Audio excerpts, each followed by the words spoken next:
Hello everyone, তোমরা সবাই কেমন আছো? আশা করি ভালো আছো। ভিডিওটা কালকে সকালেই দেখো আমি ঘুম থেকে উঠেই ব্লগ স্টার্ট করেছি। আর আজকে আমি বানাবো পাস্তা, সেই জন্য পাস্তা আর ম্যাগি একসাথে, সেই জন্য আমি এটা সিদ্ধ বসিয়ে দিয়েছি। আর এদিকে আমি আলু পেঁয়াজটাও কেটে নিয়েছি। বাড়িতে যেহেতু অন্যান্য কোনো সবজি ছিল না, তার মধ্যে আমি বেশি সবজি খাইও না, সেই জন্য আমি আর শুধু আলু পেঁয়াজ আর লঙ্কা দিয়েই করবো। এদিকে কড়াইটা গরম করে তেলটা গরম হয়ে গেছে, তারপরে আমি তার মধ্যে দিয়েছি কাঁচা লঙ্কা আর তারপরে পেঁয়াজটা দেবো।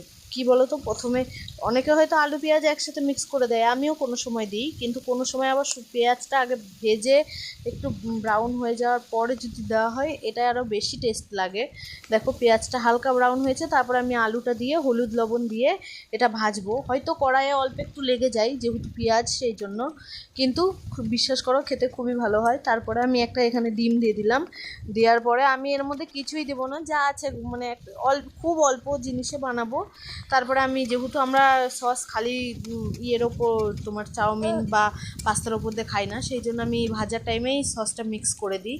আর যে ম্যাগিটা সেদ্ধ করেছি তার মশলাটাও আমি এখানে দিয়ে দিলাম। দেওয়ার পরে ভালো করে ভেজে নিয়ে আমি এর মধ্যে এখন পাস্তা আর ম্যাগি দুটোই অ্যাড করে দেবো।